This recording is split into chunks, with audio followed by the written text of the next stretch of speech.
Hello, for this week's Leaseback TV, I want to talk to you about why I'm a leaseback investor and why I think you should give it serious consideration. Investment is all about balancing risk and return. And while there are some investments that might seem to give a higher return than leasebacks, you've got to balance that against the risks. For example, a lot of people think that the safest thing to do with your money is to leave it in the bank on deposit.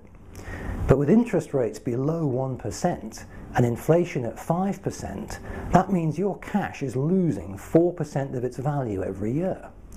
And if inflation gets higher, as many experts are predicting, because it's a great way for governments to inflate away their deficits, it's going to be physical assets like property that will actually continue to grow in value while your cash continues to be worth less and less. A lot of people are investing in gold at the moment, and I certainly have some gold in my portfolio. But the problem with gold is you're totally reliant on capital gain because there's no income from it. Whereas with property, you get a mixture of both capital gain and income. Now, if you've read my book, you'll know that I'm a buy-to-let landlord in the UK, and you'll know the hassles that's caused me, right through to having a house burned down when the tenant smoked in bed. So when it comes to a property investment, it's important that you look at what type of property you want to invest in as well. So here are the three main reasons why I think French leasebacks are the best type of property to invest in. First of all, it is a property-based investment. Now, I've had stocks and shares that have gone down to zero. I've never had a property that's gone down by more than about 20%, and it's always regained that over time and then some. Secondly, I only recommend investing in leasebacks in Paris, the Alps and the South Coast. So you're buying in the most popular parts of the most visited country on the planet.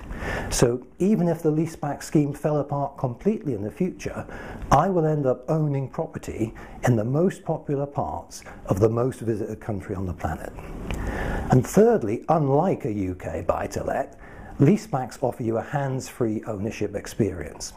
The management company does all the marketing, they clean the place, they maintain the place, they pay the utility bills, and you get a guaranteed rental income regardless of any void periods. Now, whilst the return of 3.5% to 4.5% may seem low, that's the net after all those things have been paid for. So if you factor them back in, you could virtually double that yield as a comparison with, say, a UK buy-to-let. So the two main risks you're taking with French leasebacks are, one, is property going to continue to go up in the long term? And two, will people still want to visit France in the long term? Now, I hope you'll agree with me that those two risks are not that great. So it really is worth having a close look at French leasebacks as part of your long-term investment portfolio.